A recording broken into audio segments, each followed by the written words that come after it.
नमस्कार, आप देख रहे हैं देश की बात। मैं हूं नगमा। बिहार की राजनीति में एक बार फिर से काफी उलटफेर हो रहा है। जेडीयू संसदीय बोर्ड के राष्ट्रीय अध्यक्ष उपेंद्र कुशवाहा ने जेडीयू के नेताओं को एक खुली चिट्ठी लिखी है। उन्होंने चिट्ठी में लिखा है कि हमारी पार्टी आंतरिक वजहों से लगातार कमजोर हो रही है। अस्तित्व खोती जा रही पार्टी को बचाने की कोशिश कर रहा हूं, लेकिन मुख्यमंत्री नीतीश कुमार मेरी बातों की अनदेखी कर रहे हैं। साथ ही जेडीयू के आरजेडी में विलय की चर्चा ने पार्टी के नेताओं को झकझोर कर रखा है। इस चिट्ठी के जरिए उपेंद्र कुशवाहा ने जेडीयू नेताओं को 19 और 20 फरवरी को पटना में बैठक के लिए बुलाया है।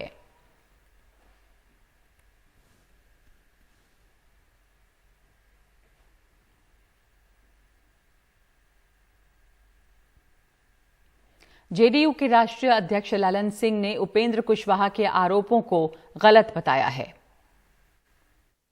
अलग अलग वो कार्यक्रम कर रहे हैं। ये तो उपेंद्र कुशवाहा जी बताएंगे ना। उपेंद्र कुशवाहा जी बताएंगे कि उनकी क्या मंशा है, वो क्या चाहते हैं।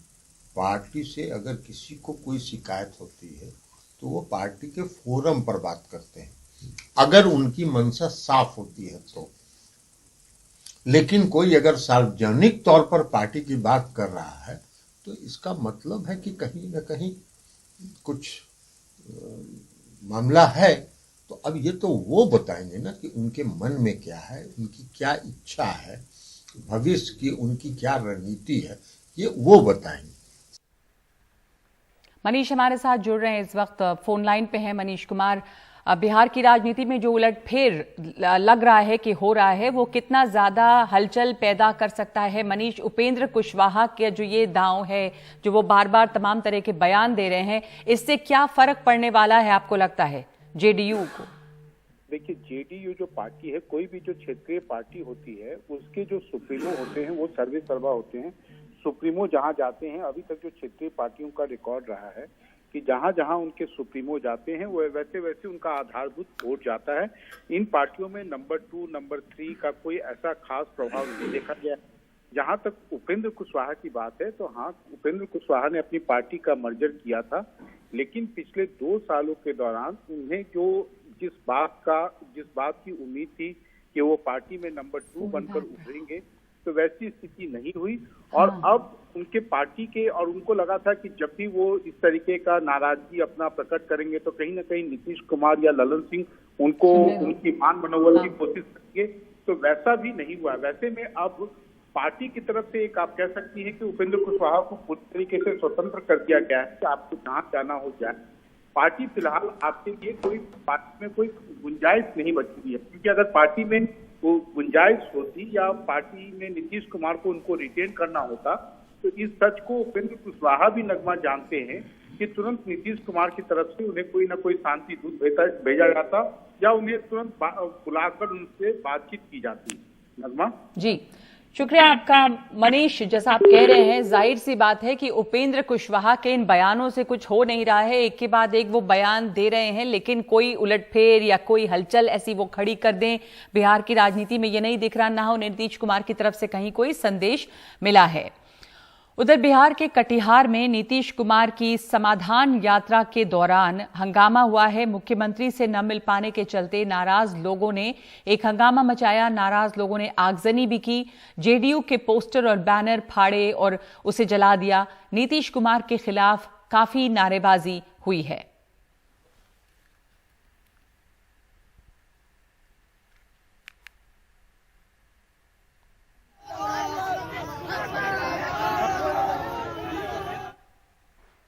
बिहार के सीवान में एक दर्दनाक हादसा हुआ है।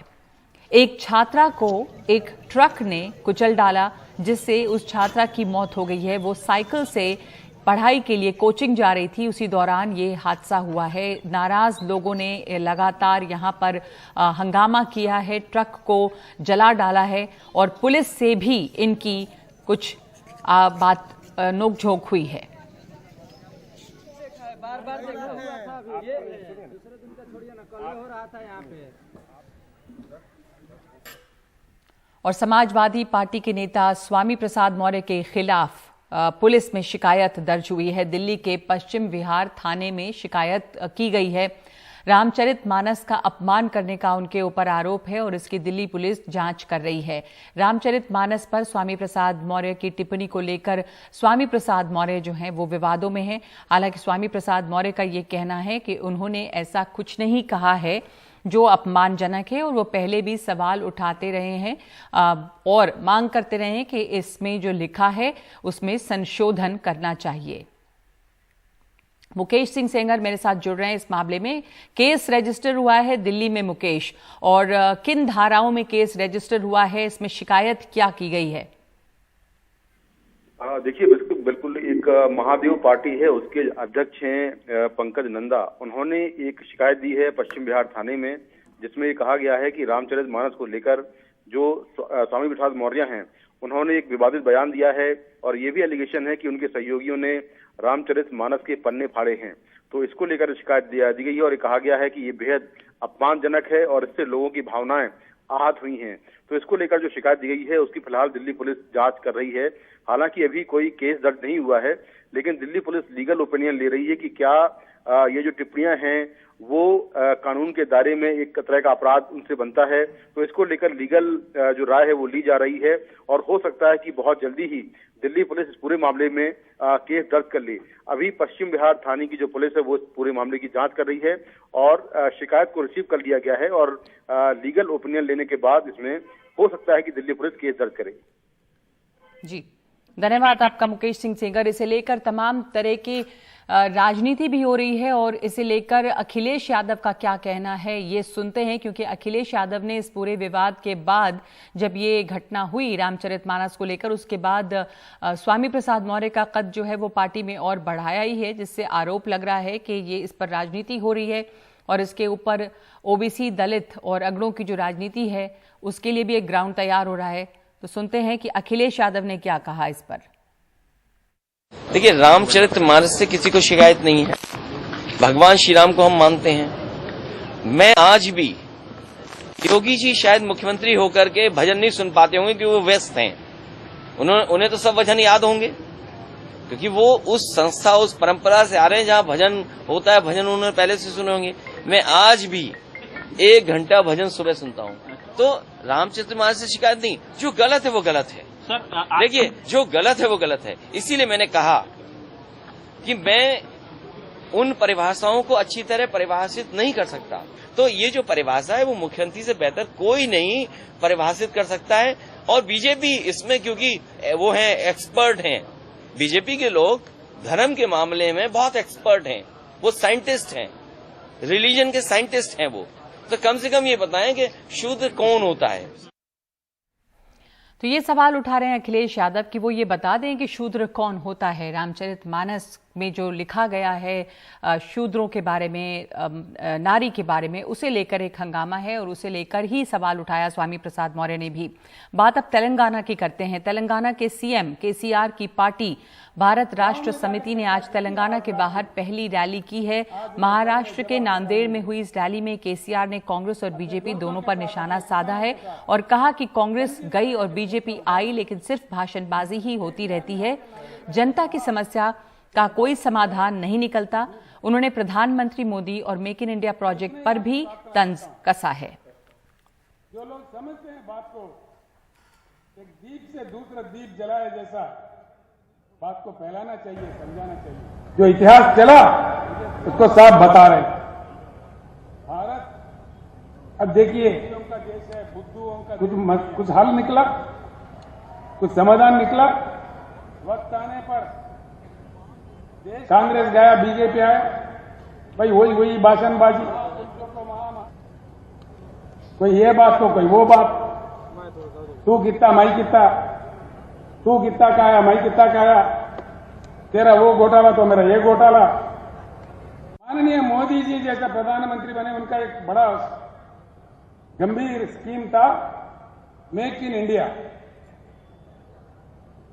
Make in India joke in India बन गया। क्या किधर गया भाई make in India? Make in India काम करता तो हर शहर में, भारत के हर छोटे छोटे शहर में चाइना बाजार लगता है, पतंगों का मांझा चाइना से आता है, दीपावली के पटाखे, होली के रंग, दीपावली के दिए, आखिर हम पूजने वाले गणेश मूर्तियां, हमारे राष्ट्रीय ध्वज तिरंगा, ये सारी चीज चाइना से आते हैं। आपके लोग, लाखों लोग, हजारों लोग तेलंगाना में आते रहते हैं और तेलंगाना के भाई बंधु यहां भी आते हैं। आज 24 घंटा करंट मिलता है तेलंगाना में। किसानों को प्रकल्प से जो पानी देते हैं, पानी प्रकल्प से, प्रोजेक्ट से, कोई पानी पट्टी नहीं, फ्री में पानी देते हैं। किसानों को 24 घंटा उच्च गुणवत्ता वाला बिजली फ्री में देते हैं। कोई जाके, कोई माई का लाल का दम नहीं है किसान के पास जाके तुम्हारा कितना एचपी है, कितने मोटर है। जम्मू कश्मीर के डोडा जिले के नई बस्ती गांव के घरों में दरारों से हड़कंप मचा हुआ है। 20 से ज्यादा घरों में दरारें हैं और लोगों को उनके घरों से निकालकर दूसरी जगहों पर शिफ्ट किया जा रहा है। दहशत में लोग हैं, कहना है कि उनके पास अब कुछ भी नहीं बचा है। डोडा के एसडीएम के मुताबिक दरारें बढ़ रही हैं और जियोलॉजिकल सर्वे ऑफ इंडिया ने अपना सर्वे पूरा कर लिया है और अब वो रिपोर्ट सरकार को दी जाएगी, जिसके आधार पर फैसला लिया जाएगा।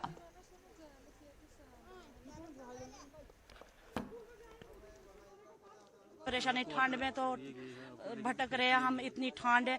ठंड में तो देखो, ठंड तो बर्दाश्त की हमने, तो जो हमें डर लग रहा है रात को, छोटे छोटे बच्चे हमारे पास, तो आज शिफ्ट कर रहे हैं स्कूल के लिए। स्कूल 20 तारीख स्कूल है, वहां से भी निकाल दे, हम कहाँ जाएं। हम ये अपील करते हैं गवर्नर साहब से, हमें कहीं रकबा दिया जाएगा, हम कहीं वहां पे शाड शूट कुछ भी टेंट लगा के अपने बच्चों को वहां पे रख सकते हैं हम। और जितने भी हैं बेघर हुए उनके लिए, सबके लिए अपील कर रहे हैं हम। बस ये देखो कैसी मुसीबत में, कभी ग्राउंड में, कभी बाहर, कभी अंदर।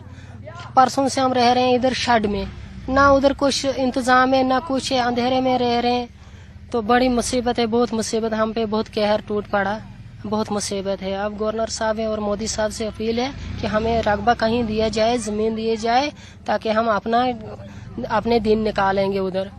अभी जो डिस्ट्रिक्ट मजिस्ट्रेट से भी बात हुई, उनसे स्टेटा और डाटा शेयर किया गया है, तो उन्होंने भी इसमें सहमति जताई है कि ये अच्छी बात है कि 2 दिन से जो है सर्कल ऑफ इन्फ्लुएंस नहीं बढ़ा है। उसी सर्कल ऑफ इन्फ्लुएंस में कुछ क्रैक्स जरूर बढ़े हैं। जो जहां पे ये टेम्परेरी गए थे, वो कल डिस्ट्रिक्ट मजिस्ट्रेट ने भी कहा था, उनकी गाइडलाइन के हिसाब से वहां लिवेबल नहीं था, वहां पे वॉशरूम्स नहीं थे अभी, और बाकी प्रबंध नहीं थे, और वहां रहा नहीं जा सकता, वो ह्यूमन कंडीशंस अभी नहीं थी। इसलिए डिस्ट्रिक्ट मजिस्ट्रेट साहब ने 2 दिन पहले ही बॉयज हाई स्कूल में एक रिलीफ कैंप एस्टेब्लिश किया। अभी हमने सब लोगों को वहां शिफ्ट किया। मीनवाइल SCPWD इंजीनियरिंग विंग ने एस्टीमेट बनाया, वहां काम शुरू हो जाएगा ऊपर भी, और वहां वॉशरूम्स वगैरह जो है अच्छी फैसिलिटीज 2-3 दिन लगते हैं डेवलप करने, वो उसके बाद उनको वहां भेज दिया जाएगा। भारतीय सेना ने सेना में जवानों की भर्ती के लिए होने वाली अग्निवीर भर्ती प्रक्रिया में एक बड़ा बदलाव किया है। अब से अग्निवीर बनने के लिए पहले लिखित परीक्षा देनी होगी और उसके बाद फिजिकल टेस्ट होगा और फिर मेडिकल टेस्ट। लिखित टेस्ट ऑनलाइन होगा। अब तक पहले फिजिकल और उसमें सफल होने पर मेडिकल टेस्ट के लिए बुलाया जाता था। अग्निवीर के लिए पहला ऑनलाइन कॉमन एंट्रेंस टेस्ट अप्रैल में लिया जाएगा। सेना द्वारा प्रक्रिया में बदलाव के संबंध में विज्ञापन दिए जा रहे हैं। शुरुआती जानकारी के मुताबिक प्रवेश परीक्षा देश भर में करीब 200 स्थानों पर आयोजित की जाएगी।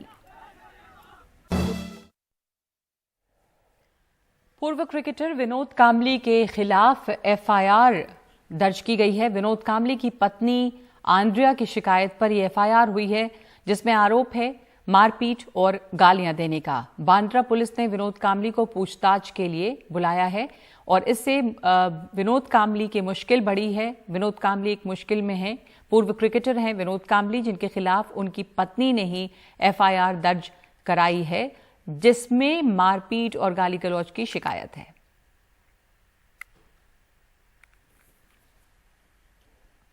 तो इनके ऊपर FIR दर्ज हुई है और उसके बाद पूछताछ के लिए इन्हें बुलाया गया है विनोद कांबली को। इस वजह से इनकी मुश्किल बढ़ सकती है।